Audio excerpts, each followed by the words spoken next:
not overly agitated, yet very alert to something. Mac swept his gaze in all directions, peering into the darkness as deeply as he could. He saw nothing, and neither did he hear anything.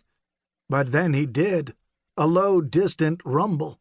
Very faint, but growing louder and closer. At first he thought it might be far-off thunder from a storm moving in. However, a quick scan of the sky showed nothing but an uninterrupted wash of stars from horizon to horizon. Then full recognition hit Mac. He'd heard that sound before, too many times, and it only took once for it to make a lasting impression. Somewhere, not too far away, a herd of cattle had been spooked and was on the run. A full-blown stampede was underway, and as the rumble grew louder, Mac judged a pretty good-sized herd was caught up in it. His first instinct was to saddle up and ride out to see if he could try and help turn the herd. Then he hesitated, remembering that not only wasn't he a part of the outfit driving the herd, but, except for a general sense that the stampede was occurring somewhere off to the south, he couldn't even be sure of locating it and catching up in time to do any good. Once more, however, the paint had a say in the matter. It chuffed again and pawed the ground with one of its front hooves. A trained cow pony, the animal also recognized the sound and knew it had a part to play when cattle were running out of control. Mac gave a grunt of his own. Danged if the nag wasn't right. He ought to at least try to lend a hand no matter what. The damage a stampede could do, both to the cattle themselves as well as the wranglers trying to stop them, could be plenty serious. And anybody who was close enough and had the right experience should feel obligated to pitch in and offer some aid. Moving quickly, Mac grabbed his saddle and slapped it on the paint's back. Fingers flying with well-practiced movements, he had the gear cinched up in no time.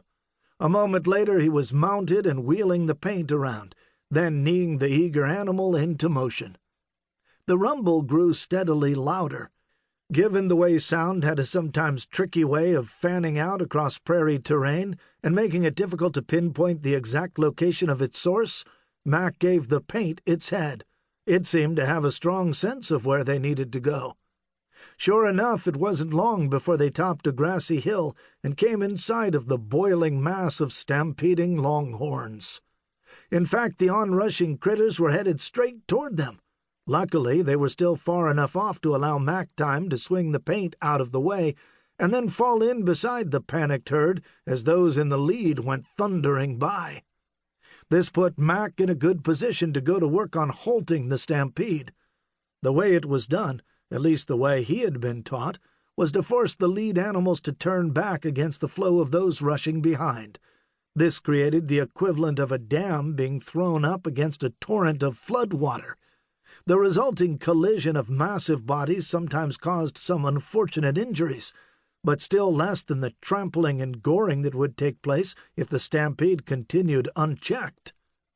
Mac dug his heels into the paint, urging it faster, aiming to once again draw even with the front-runners of the rushing cattle.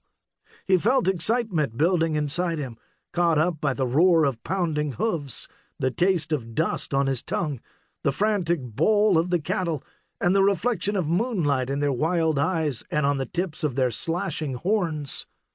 As he rode, Mac became aware of other horsemen closing in to attempt the same task.